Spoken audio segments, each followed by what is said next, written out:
Paulo Benigno Aquino IV, who is the committee chairman for basic education in the Senate. Pasig City Lone District Representative Roman Romulo, who is the House Committee Chairperson for Basic Education and Culture in the House, and the honorable members of the House of Representatives, of course, our provincial governors from Luzon, Visayas, and Mindanao, Department of Education officials, employees led by our DepEd Secretary Sani Angara, a group to whom this effort is really directed to, our teachers, our parents, of course, our students, fellow workers in government, distinguished guests, ladies and gentlemen, good morning and welcome to Malacanang. So today we formalize the partnership between the DepEd and the different provinces around the country, and it is an effort to make sure that every Filipino student has a safe and decent classroom to learn in. I have seen many of the struggles that our students, our teachers, and our parents face when having to send their children to school. They are studying and dreaming of a better future in poorly built facilities, cramped spaces, and sometimes no facilities at all. As of December of last year, we have a classroom shortage that amounts to a stunning 145,000 units. How we have allowed this to become such a bad situation, I cannot understand. Dahil sa kakulangan ng silid-aralan, gumagawa tayo ng ilang shift na pasok para sa mga estudyante. Kaya yung iba madaling araw nang papasok at yung iba naman gabing-gabi na. At saka pa lang lalabas sa eskwela. Nandyan na rin ay mga mag-aaral na nagkaklase sa mga basketball court o kuminsan sa ilalim lang ng puno. And this is the gap that we must address urgently.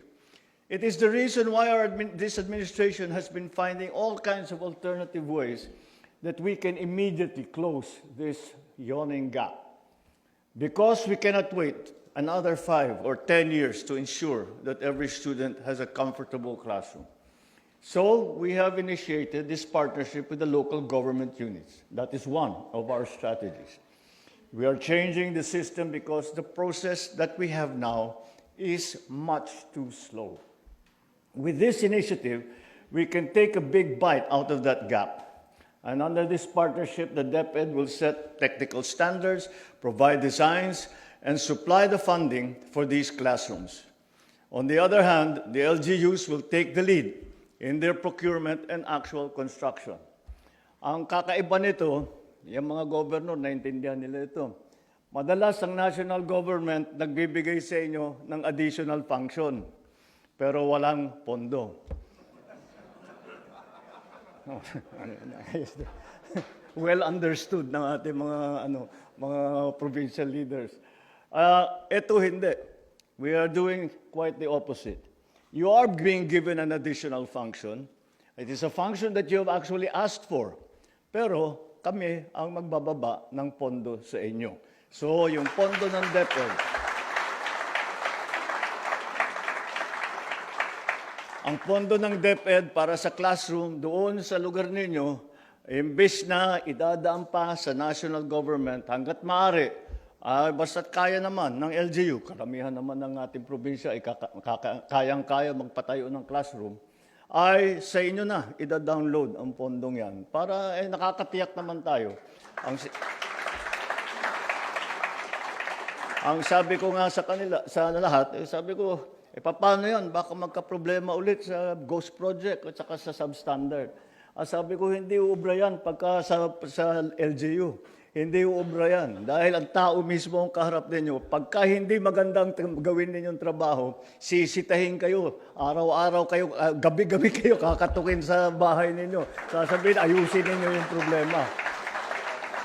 Kaya't malakas ang loob ko na magiging maayos lahat ng ating gagawin. So by giving the LGUs a greater role in the implementation, we streamline the process, we reduce delays, and move faster in building schools that our children need. For students, it means classrooms will be completed sooner. For our teachers, it translates to a safer, a more conducive environment that they can teach in. And for parents, this gives them peace of mind knowing that their children are learning in better facilities. Dahil talagang, kung titignan natin, tinutulungan natin ang mga teacher, nagdagdag tayo ng guro, at nagdagdag para mabawasan ang kanilang mga administrative duty. Marami tayong ginagawa to supply mga equipment, mga computer, mga whiteboard, kung ano-ano pa. Kung walang classroom, wala ring mangyayari. Kaya't kailangan talaga na gawan natin ng paraan upang mapabilis ang construction ng ating mga silid-aralan. This partnership supported, of course, in the 2026 GAA. This program has been allocated 85.39 billion pesos for basic education facilities.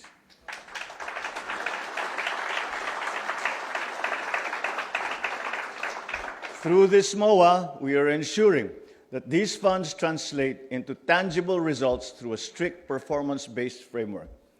More importantly, there will be no final turnover without a written validation from the DepEd to confirm that the project meets our standards.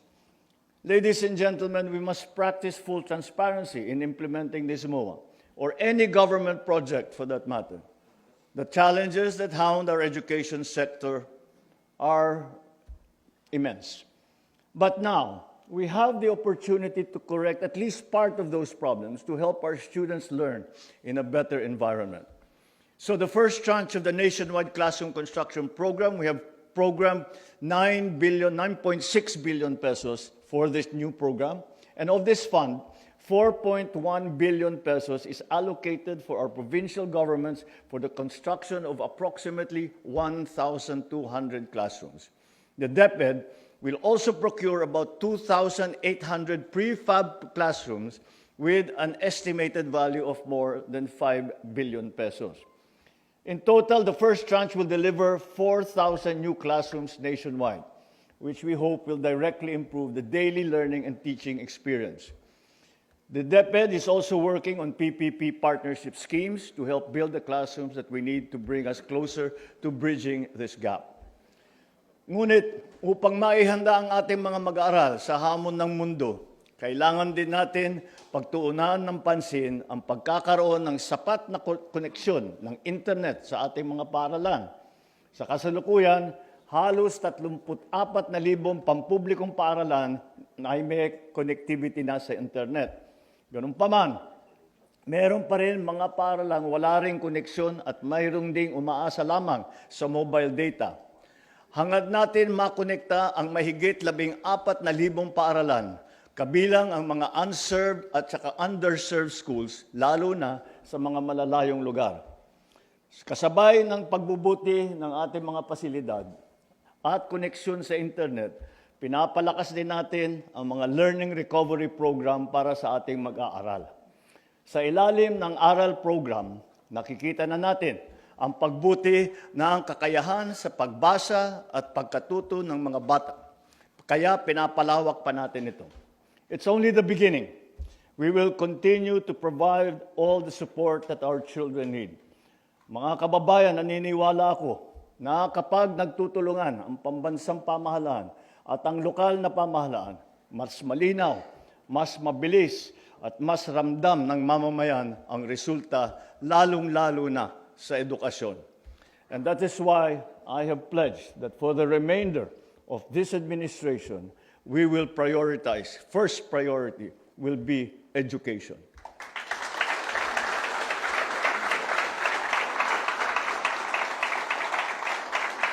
Let us all work together as we ensure that our children will get the education that they deserve in this age of bagong Pilipinas. Maraming salamat. Mabuhay tayong lahat. Mabuhay ang bagong Pilipinas. Thank you, Mr. President. And now, may we request the President to kindly grant us a